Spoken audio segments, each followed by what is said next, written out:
রাত 1:04। পরপর বাইক ও স্কুটি ঢুকছে একটি গেট দিয়ে।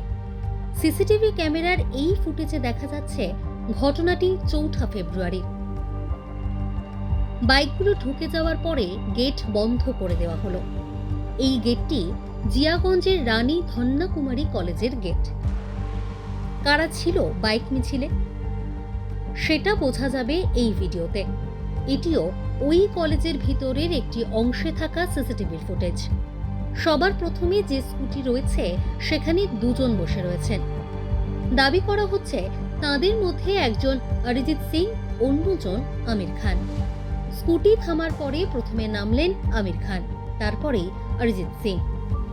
এই ভিডিও নিয়ে বিতর্ক শুরু হয়েছে। কেন?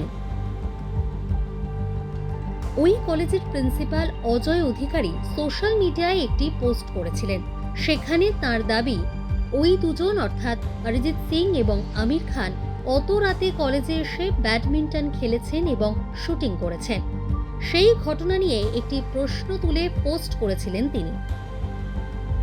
পরে সেটা ডিলিটও করে দেন। কেন? গত 4 তারিখের রাত্রে ঘটনাটা ঘটেছিল, আমি 5 তারিখে জানতে পারি। পরে আমি 6 তারিখে আমার সিসিটিভিতে পরীক্ষা করে দেখি আর কি। তো ওনারা যে এসে খুব অন্যায় করেছেন বিষয়টা নয়, ওনারা এসছেন, ওনাদের যদি কাজ থাকে বা খেলাধুলা করেছেন এ নিয়ে আমার কোনো আপত্তি নেই।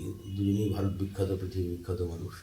কিন্তু আমি আসলে ফেসবুকে পোস্ট করেছিলাম একটা নৈতিক জায়গা থেকে, একটা শৃঙ্খলার জায়গা থেকে। কিন্তু পরবর্তীকালে দেখলাম যে আমার ভূমিকাটাই ভীষণভাবে সমালোচিত হয়েছে।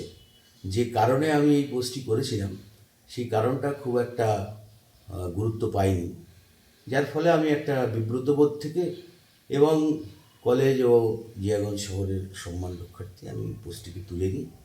আর এই নিয়ে আর কোনো বিতর্ক হোক আমি এটাও চাইছি না। এই ঘটনা নিয়ে অরিজিৎ সিং এর বাবা কাক্কা সিং বলেছেন, আমি রাতে ঘুমোচ্ছিলাম, ওরা কোথায় গিয়েছে এবং কি করেছে আমার জানা নেই। কলেজে গিয়েছিল ওই রাতে সে খবর আমার জানা নেই।